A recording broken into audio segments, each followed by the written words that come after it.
Recording in progress. Okay. Welcome to the Communications Advisory Committee meeting. We're holding a public hearing today on renewal of the 2 franchise licenses between the town, one with Verizon and one with Comcast. So we're going to need to... Oh, hi. Good. How are you? Have a seat. We've started already, so you want to say who's here? Yeah. If you're, why don't you come over, there's a microphone.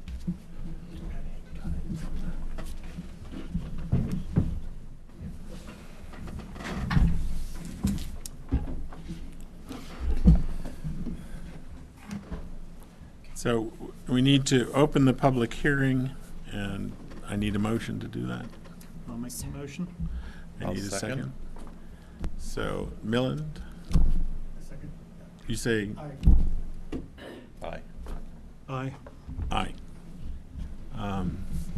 So now we're officially opening. And what we have here, the Communications Advisory Committee was appointed decades ago, actually. And we've been active probably for the last year, more or less. The members are Bob Rafferty, Mike Wells, myself. Can you hear okay? You better speak up because these are not mic. These are only for the recording. Yeah. The members are Bob Rafferty, Mike Wells, myself, Bob Jeffries, Milton Tamaskar, and Tom Spieler, who is, I think, going to zoom in. And we also have with us Sarah Fletcher, who is the entire operational magician at WCAT. And we're going to proceed. And Bill Hewitt.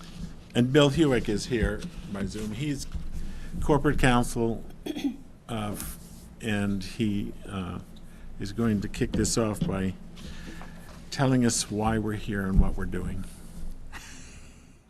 Thank you, Bill. Would you like me to start now? Yes. Mr. Chair? Yes. All right. Well, good evening, Mr. Chair, members of the Communications Board, members of the public, anyone else in attendance. This is a cable television public hearing that is convened according to state and federal law. The state law is Chapter 166A, federal law is 47 USC Section 521 et sec, and it requires at least one public hearing before the issuing authority may grant any license, initial or renewal. And so the public hearing is conducted in accordance with regulations promulgated by the state DTC, and we've complied with those. And the purpose of the hearing is really twofold. It's to determine, one, are our cable operators in compliance with their current licenses, because that's important for us to know before we grant a renewal. And then two, what are the community's future cable-related needs that we should take into account and into consideration as we're preparing and negotiating renewal licenses for the town. As you know, we have two current cable operators. We have Comcast, whose license expires on August the 24th, 2025, and we have Verizon, whose license expires on October the 26th, 2024, a year from now or 9 months from now. We'll be negotiating and really handling the ascertainment portion of our activities for both of those cable operators at the same time. Although they're a year apart, our future needs over the prospective renewal license terms of either 5 or 10 years can all be ascertained and determined and evaluated and proposed in one ascertainment rather than two, and that's how we intend to proceed.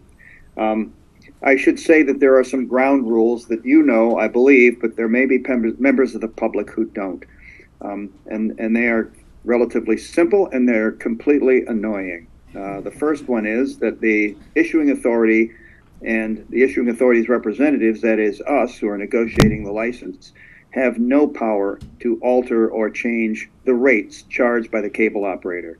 Rates are outside of our jurisdiction, outside of our powers. They are to be determined by the market. The second ground rule is that the same thing applies for programming. Although people are welcome to stand up at the hearing or submit anything to us in writing at any time during the course of negotiations and ascertainment, telling us what programs they'd like, we don't have any power to compel the cable operator to provide us with the golf channel or the curling channel or the tiddlywinks channel or this channel or that channel. All right, we just don't do that. We don't have that power. But if there are folks who want a particular channel, they should make their desires known, because that might influence the cable operator. That also is to be determined by the market according to the FCC. And the third thing that I should tell you is, and it's probably the most annoying of all, is that we do not have any power, pardon me while I silence my cell phone, thanks. We don't have any power at all over broadband or internet, the provision of broadband or internet services to the community. The cable license is a license for cable television, and the powers of the Board of Selectmen to grant a cable license are limited to granting the right of a company to send cable signals through its wires. Those signals will go right alongside telephone signals, and they'll go right alongside broadband signals, but we can't regulate the latter two. The only thing we regulate are the cable signals going through the wires. There's an anomaly of the law for you. But those are the ground rules, and we will be preparing our requests or demands for both cable operators for the presumptive renewal terms over the course of the next few months. So that's the purpose. That's why we're here tonight. Those are our goals. Those are our roadmap. Those are our constraints, and in that direction and in those things, we will be working for the board to provide two good renewal cable licenses for the town when the time comes to do so. Thank you, Mr. Chair. Thank you, Bill. Also, Tom Spuler has decided he is here. I previously said you were going to zoom in, but you're here. So we're now going to proceed with going over what we discovered in the surveying that we did of, and the survey is not just cable subscribers, it also includes people who have no cable, people that use broadband only, so that you'll see by the results that we did this survey in the fall of 2023. And if you go to the next one. And you'll see how the sample works. Connectivity, 50% is This is all connectivity. This is not just cable television. Yep. This is who provides your broadband service to your house, whether it's cable TV and internet bundled, or whether it's just one or the other of them. What's your vendor for that? right. So you can see that Verizon has half of all supply. They are not half of all cable. And Comcast is 43%, and the others are smaller pieces. And we also asked if the respondents had cable TV or not, and you can see that 61% had cable TV. 39% of the respondents do not have cable TV. And here's the split between Verizon and Comcast. Comcast is 56% of cable provision, and Verizon is 44%. And it's well, I mean, this is the result from the survey we did, which had a few hundred respondents. But we do know from other figures that we get from the carriers that probably is not that pretty much aligns with the actual split of cable TV subscribers in the town. Yeah. Comcast have a slight edge over Verizon. And we asked, if you don't have cable TV, why don't you have cable TV? And the number one answer was, it's too expensive. I don't see either Verizon or Comcast doing much about this issue, and it's not surprising that it's always too expensive. And if I could, yeah. Mr. Chair, it's also worth noticing that the fact that people say they prefer streaming, it's a more accessible format to them, I guess they mean. that they can get what they want on demand, not pick what's being shown on those channels. But that's important to see that, because that pertains to what we're going to talk about later in terms of declining revenues for WestfordCAT because of the way that money is collected or charged. Yeah, and 20% were just not interested in cable TV. And then we determined from the survey how the respondents actually do watch TV, and it's an interesting thing. 55% watch cable TV. 31% are streaming. The rest, there's still a contingent of antenna-based people out there at 13%, and I then think antenna is probably growing, because as people abandon cable television, there's two ways to get your content, basically, streaming and antenna. well, especially for the people that think it's too expensive. So But anyway, that's my guess. part of what we were trying to do in ascertainment was see what people thought about cable TV's service itself and how did they rate it. And I think it's pretty interesting. The ratings are pretty high when you're on a 5-point scale. That in picture, sound, and reliability, and visiting with engineers Why that scored so high. But are all over 4. I don't think it would be much of a surprise that, given that a lot of people who abandoned it said it was too expensive, that value for money, they do not score that well on value for money, although it's more than halfway up the scale. And also support is not as good as the quality of the service. But overall, it's pretty good ratings, I think. Then we also talked about and discovered what they thought about the content balance on cable TV and what they are satisfied with, what they'd like to see more of, and what they might want to see less of. I think what this is telling us is that their marketing department's doing a pretty good job, because most people are pretty happy with the mix. There's some people on both ends of the spectrum, but the bulk of people are content with the mix of things they're getting on cable. And this is an important component of what we're here about is WCAT and public access, and how many people actually watch WestfordCAT. And it was the respondent was 70%, which we think is kind of a good endorsement for what they've been doing.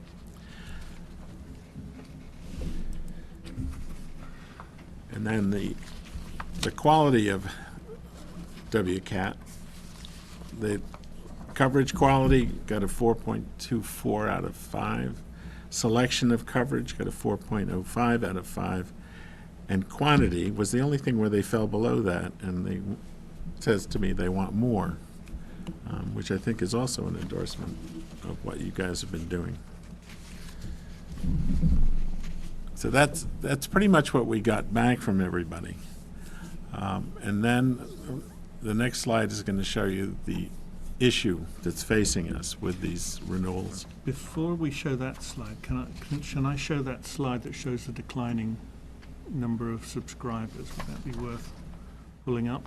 Sure. If I may find that here.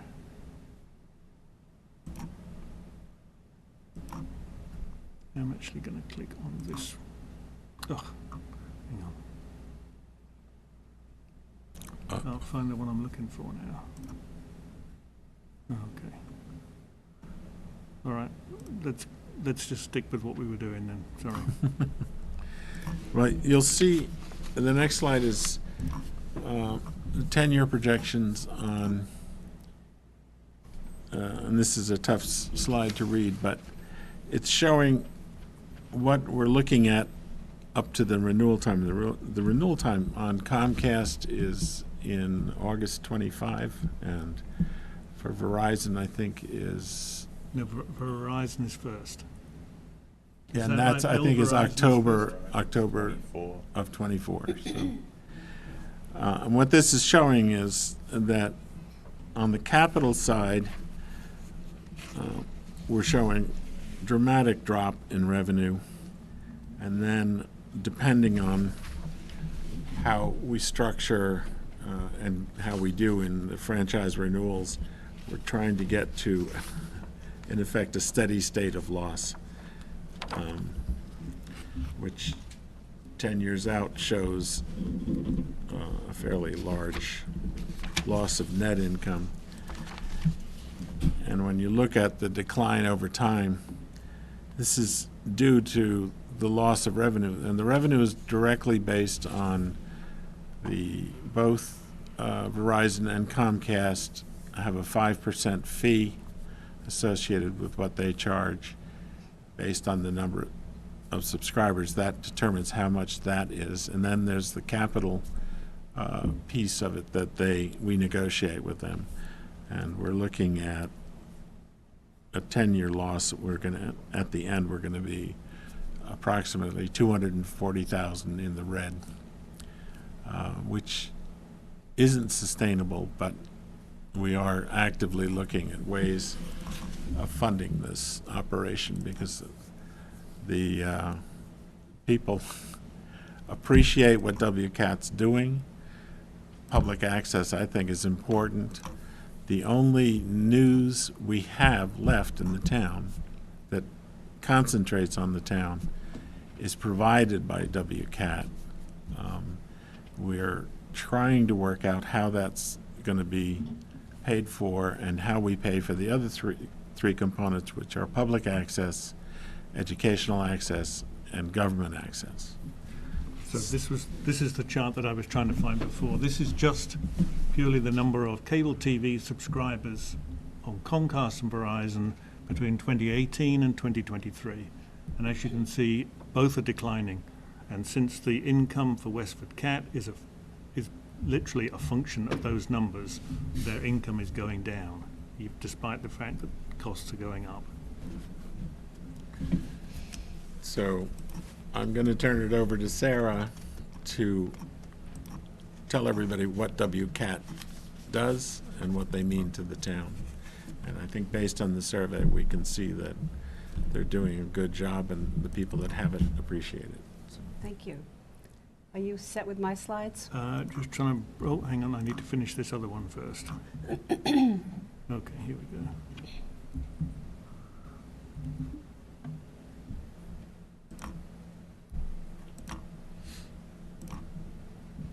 There we go. Here we are. Good evening. My name is Sarah Fletcher, the Executive Director of WestfordCAT. And while I know all of the folks sitting here in the office, in our meeting room, I don't know how many are watching online because, you know, for your information, this program is being televised on our public channel, which is channel 8 or 35, depending on your carrier.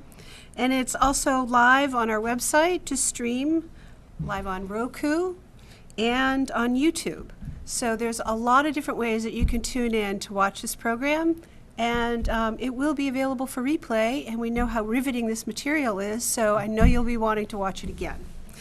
I want to cover a few things tonight, and that would be our funding and franchise fees, the WestfordCAT financials and where we are today, our projections and kind of what we do to bridge the gap, and what's happening at WestfordCAT. So as we probably all know at this point, the franchise fees are paid by Comcast and Verizon to equip and staff the local CATV station for the community. They pass this cost on to the community, to the consumers. So if you're still subscribing to cable TV, there's a franchise fee that's itemized on your bill. As subscribers eliminate the TV portion of their Comcast or Verizon service, opting for internet only, the franchise fee is also eliminated. It's been 40 years since the Cable Act, and everything has been modernized except the funding. And while our state legislators have proposed an act to modernize funding, that has not moved to a vote in the last 2 years. And at the federal level, they've introduced the Protecting Community Television Act, H.R. 907. And if you would all take a moment to send Lori Trahan a little email to support that and sign on as a co-signer, that would be very helpful. something a few of us did earlier today. So some legislators understand that by saving CATV stations across the country, they're saving jobs, they're saving news, they're saving freedom of speech, democracy, equal access to hands-on technical learning for the community, access to town government, and so much more. Our next slide shows the impact to us over the last few years for cable versus internet. And for many years, we had only a 3% income coming in from those, but we had a lot more subscribers. But even with an increase to 5% in 2017, cable cutting had begun, and it was only showing a loss year over year. So in the last 6 years, we've lost $100,000 from franchise fees. We have been good stewards of our cash reserves. We've got over $700,000 in cash that is invested in, in a lot of it in CDs that are earning a good interest right now. And we also do a lot of fundraising. And so our fundraising has been very good for us, especially this year. There were a lot of COVID recovery monies coming in that were available, and so we had a very successful year of fundraising. And over the last 6 years, in fact, have brought in over $300,000 in fundraising, which is really good. The next two slides will show a declining model, one at 5%. That's pretty optimistic. I don't think it's going to be a nice gradual decline to $200,000 in revenue. I think the next slide is probably a little more realistic.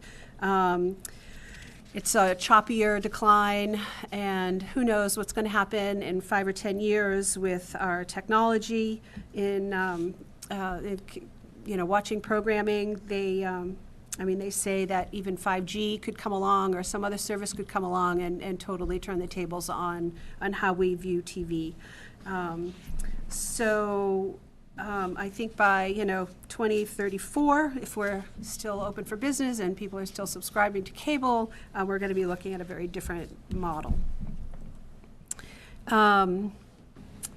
Let's see. So how do we bridge the gap? So we have different ways of bringing in additional revenue. We do that through memberships, sponsorships, donations, grants, and fundraising events. We do. In 2015, I was hired to do marketing for WestfordCAT to build support and awareness and to create some additional revenue streams. And the chart shows that membership has been pretty stable as our fundraising has grown a little over the years, with this year really taking off. And also our youth program and engagement has also been increased. But starting with membership. We have about 50 members that sign up and renew each year, and often they are the producers, but I really love how they represent such a cross-section of our community. Ed Cohen has been producing his variety show for over 10 years, and he's approaching his 200th show. The Marys win every award program we enter their podcast, Married to Real Estate, into. Maddie launched his show Brain Shapes during the 2023 Neurodiversity Celebration Week. So they are representing, students, retirees, business leaders, and immigrants, and they all have something unique to share with the community, and they do that through WestfordCAT. We also have many businesses in town that sponsor the station for acknowledgement on our website and on our channels. And, with an average of well over 20,000 views on our website each month, it's a great value for local businesses. And we also know that not everyone who wants to engage with WestfordCAT wants to be a content creator. So we've made donating hopefully an easy process on our website, through PayPal, through, buy me a coffee, any little way that, kind of attracts people to maybe leave a couple of bucks for us. This is great. We also offer Benevity, which is for corporations who want to do matching programs for gift giving. Another area that we're working on is grants, and we do some grant writing. Grants can be challenging, but Jim Arcero secured a $25,000 grant from the state this year. And we also received $46,000 from the Mass Cultural Council.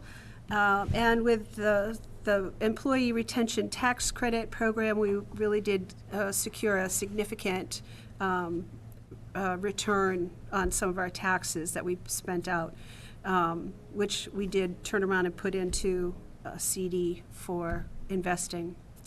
The town also contributed ARPA funds for upgrading a lot of our equipment, so making significant improvements in hybrid meeting access, closed captioning, for improved video processing speeds, storage capacity, and online security. So we're really very fortunate to have that investment from the town.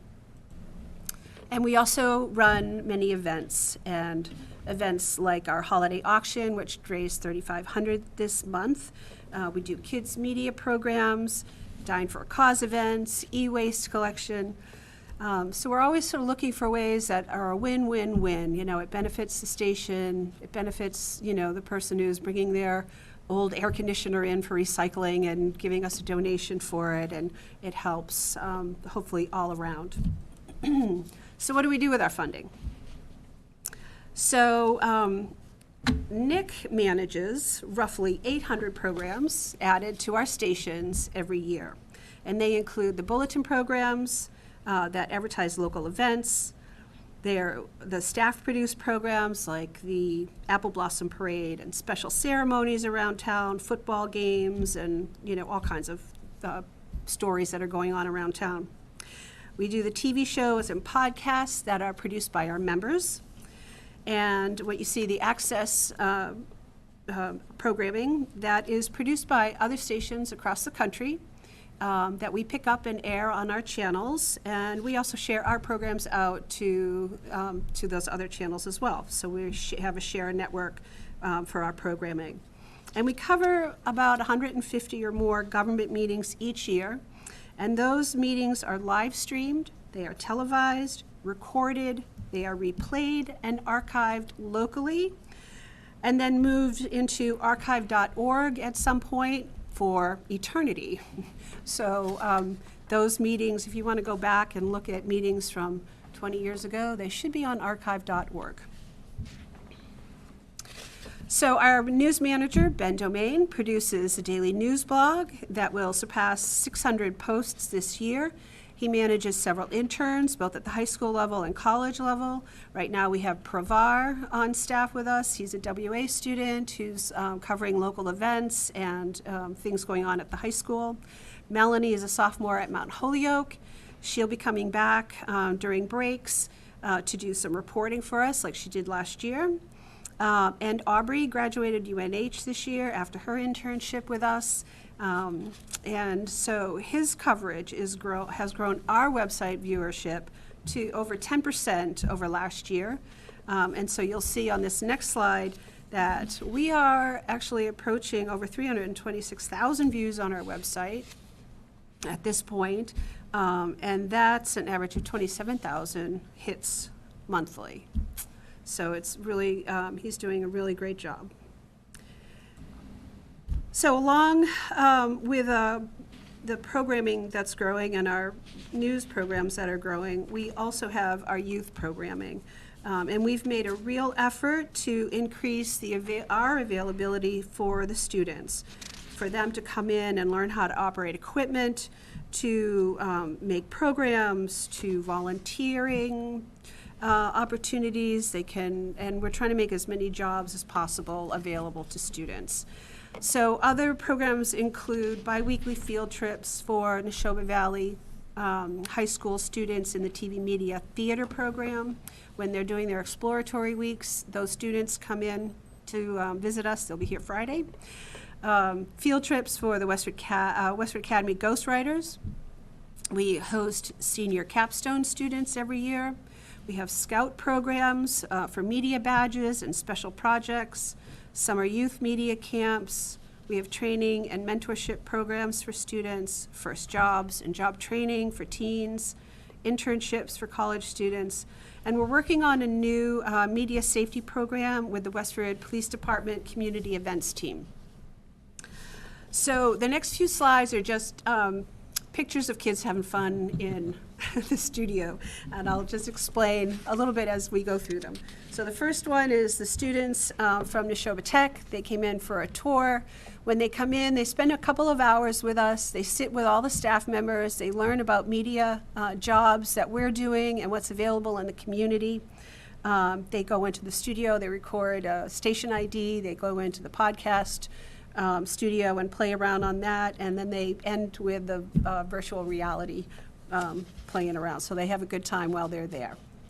The next one is the Ghostwriter field trip. They came into the station to learn about our resources and to encourage them to maybe come in and do a news program of their own with us. And actually, you can see Pravar in the back. He's the tall kid in the back. He's now working with us doing reporting around the school and around town.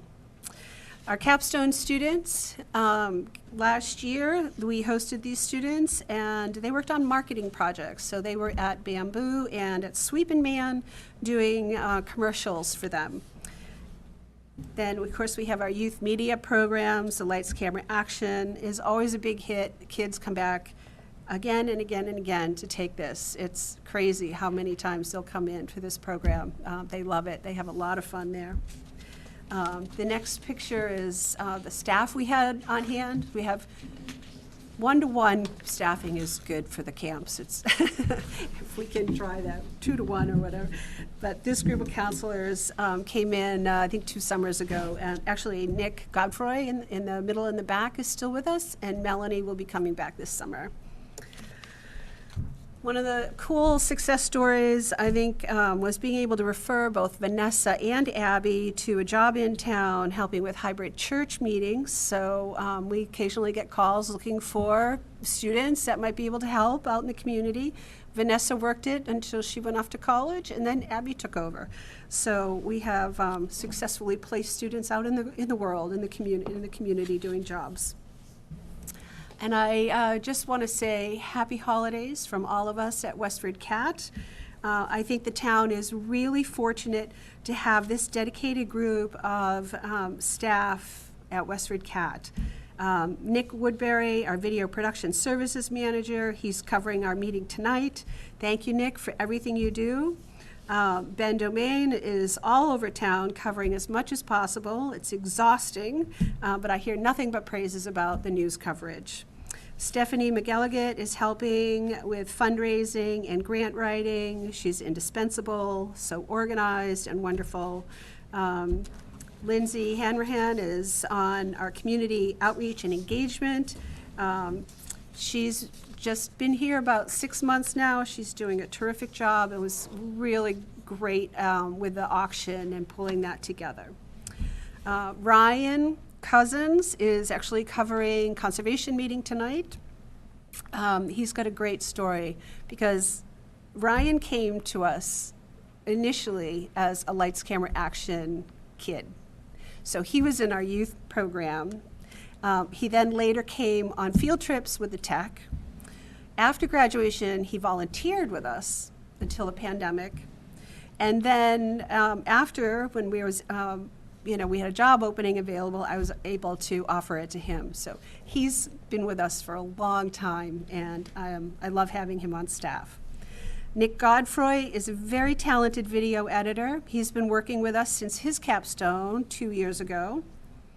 Pravar has also joined us, and let's see, Shubhan is working on the sports coverage. Pravar is working on reporting around town. He's working with Ben as an intern, and Damon Abbott's is our student liaison at the tech. So I think as I was, going through this presentation, getting ready tonight, I also was thinking, I didn't put anything about our challenges, but I do have a few things that, are on my mind as I look at, planning for the next few years. We have 2 years remaining on a lease in a building that is up for sale. So I'm concerned about that. We have an outdated and unpredictable funding model. That is a big concern. We have a growing gap in funding that taxes our ability to fundraise. I'm not sure that we can fundraise that much money, even with a good year behind us. And a station that really needs an overhaul and an expansion. So we're in a position where I want to grow the organization. We've got a great staff. We're doing great things in the community. People are engaging with us on a level that we haven't experienced before. This is really not a time for us to shrink. It's really a time for us to grow.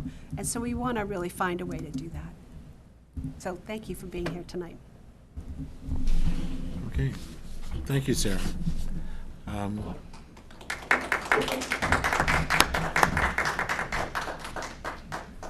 Does anybody on the board have any questions or comments? I think it was a great presentation. You did really Thank well. you. Yeah, Very good. very well put together. Yeah, it gets to the heart of the matter that we see, in that the collapse of local news is only made up for by strengthening WCAT. And that's what we're trying to do. The other part of what we have to do is renegotiate the franchise contracts. The price is locked into 5% of what they charge subscribers, and only subscribers. The rest of it is not. Whatever they do in broadband is outside, as Bill explained before. And capital is what we're facing, because with the loss of studio space and other things, we're trying to figure out how we're going to relocate equipment, how we're going to modernize equipment and keep technologically in the race, so to speak. So does anybody in the public have any questions they'd like to bring up or comments? Nothing online at the moment. Okay. I think that, Bill, do you have any closing comments here, or? You're muted, Bill.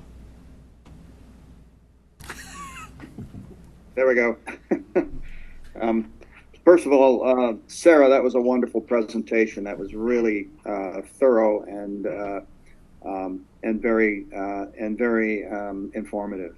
So thank you for that, and for all your hard work, and for all the hard work everybody at WestfordCAT does. For those listening in, folks, you've heard and seen what great work public access does, what a great mission they have, how valuable and important to the community they are, and you've also seen the challenges we have ahead of us. So what you can do and what we can do together may help address the funding deficit that you've seen, that's growing and it continues to be expected to grow in the future. What you can do is contact your representatives and express support for the legislative initiatives that are both at the state and the federal level. Promises, those, at least the state one, promises to provide some funding relief if it ever gets passed. And the people who are going to get it passed are going to be us. Our legislators have been sitting on it for 2 years. If the people get behind it, if the representatives, if the constituents get behind it, the representatives are going to react. So that's what you can do, folks, if you're looking out there watching tonight. That's what you can do to help your local access staff and producers and station continue to be of such great and valuable service to you. And then what we'll do on our part is, the negotiating team, we will get for you the best possible contracts and licenses we can get under our circumstances, including increases in capital funding if those are at all possible, and I think they will be. Mr. Chair, that concludes my remarks and observations, and congratulations. This has been a good public hearing. Sure. Okay, you actually, what you said. Yep. So Patrick Schern, who I believe is our Comcast account manager, would like to talk to us, address the meeting. Patrick, can you hear us? You'll have to unmute yourself. Yes. Sorry, can you hear me now? Yes, we can. All right, thank you. Well, first, I just wanted to thank the committee and the town for inviting us here this evening. And really, that was an amazing presentation. It really highlights, the challenges that everyone's kind of facing in terms of funding and, where we are in terms of government regulations. So thank you very much for that. As I'm sure you know, Comcast has been a proud partner with Westford Community Access Television and the Westford community as a whole for many years. And, today I'm really here to listen to those who are testifying and to hear from the community and see, what we may be able to do to try to help the community, help the station, and work together to really make a, beneficial and sustainable cable license in the coming months. So again, thank you very much for having me here today, and looking forward to working with all of you in the near future. Thank you. Thank you, Patrick. Yes, thanks. Any other comments? I don't see any, so I think we're going to close the hearing, but I want to thank Sarah. Do we have to have a motion to close the public hearing? I do. I'm just thanking Okay, her. sorry. And to thank Bill for his participation. Bill Hewig has been an indispensable part of what we're attempting to do here. Contracts are not small. They're full of all kinds of loopholes and, And we only get to do this every 10 years, so we forget. yeah. Poor Bill has to do it continuously, I imagine. And poor Tom Spooler has been here a long time dealing with this on a regular basis. So thanks, Tom, for your efforts too. So I need a motion to go to adjourn. The public hearing, close the public hearing. Close the public hearing. I'll make that motion. Is there a second? I'll second it. Okay. Tom? You vote to close the public hearing? Okay, so moved. Aye. Aye.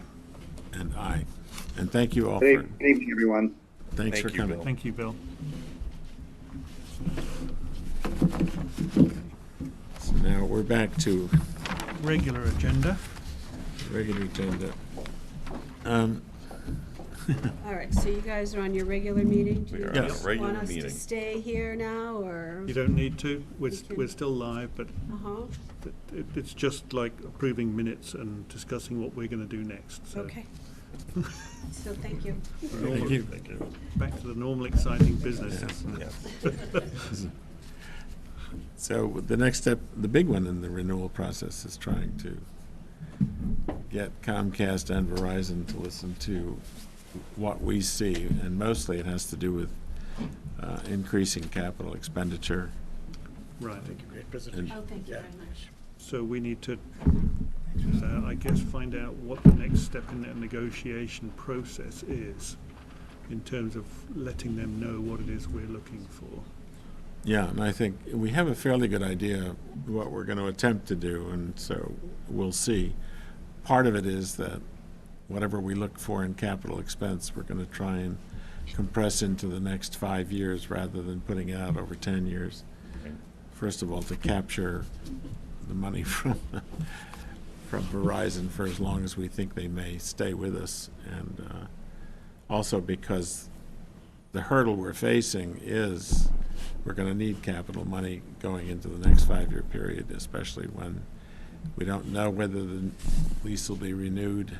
Right. And we're looking at options there, plus we have a fairly long list of equipment we're going to need to move and improve. So I think that's where we're at with that, and we'll give it to Bill to tell us how we're going to go forward on this. Tom, Yes, you were involved last time around with this. yes, I believe I was. If you could dig back in your memory, what is the actual process of negotiation look like? Is it just we exchange emails making offers and counter offers, or is there a sit-down meeting, or is it a... Well, probably all of the above, but It seemed like most of that went through,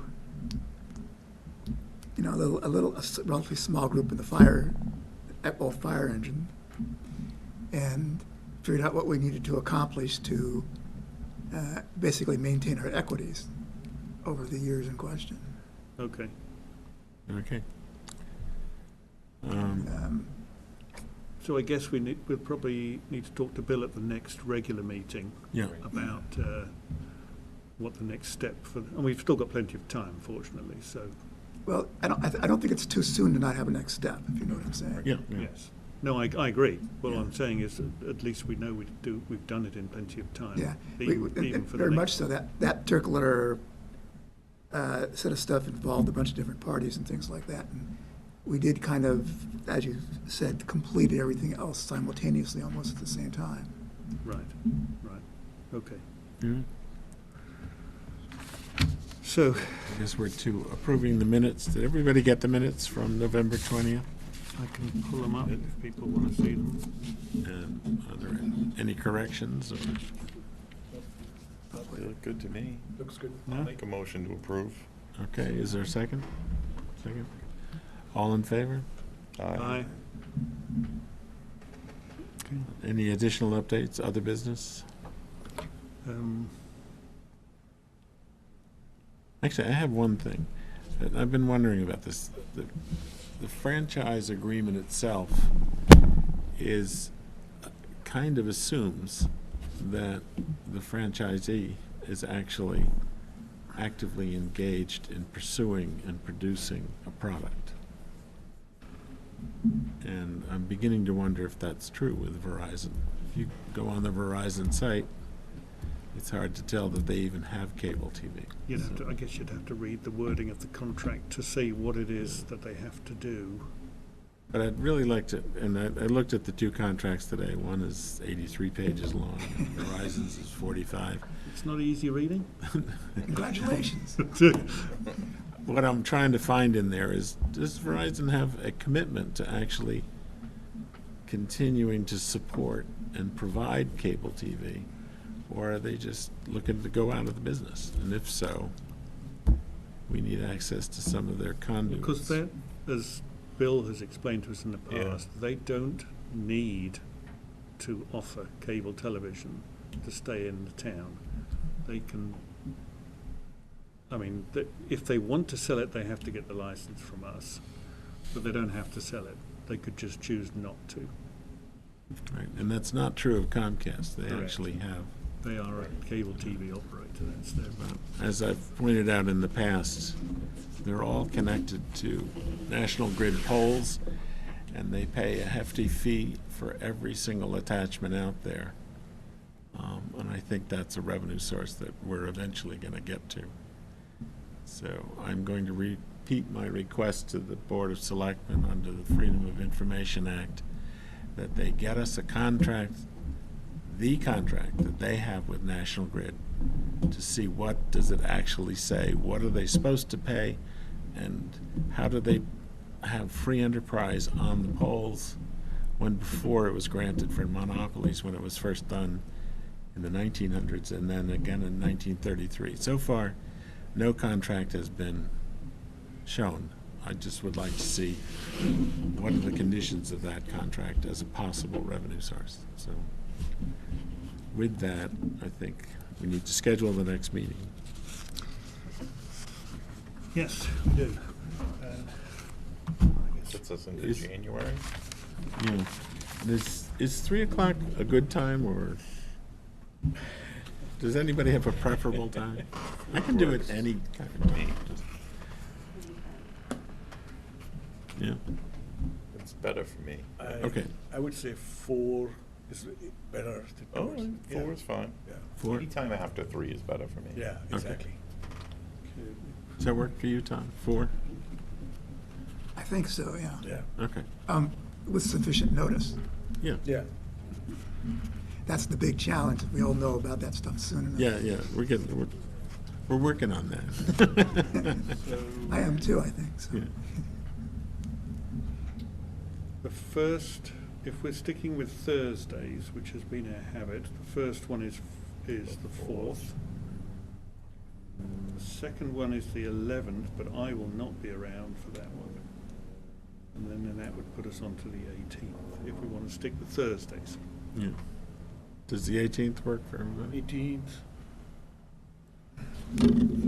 Thursday. 18th, same day as the WestfordCAT town monthly board meeting. There's a CAT But that's at meeting. night, right? Yeah, 7 o'clock. Yeah, so it doesn't conflict. So what, that works for me. Yeah. Okay, That should help the visibility, think of nothing else. Hmm? That should help the visibility, think of Yeah, nothing yeah. else. okay. So 4 o'clock on the the 18th of January. Okay. All right. And thank you. Is there a motion to adjourn? I'll move. Second. All in favor? Yes. Aye. Aye.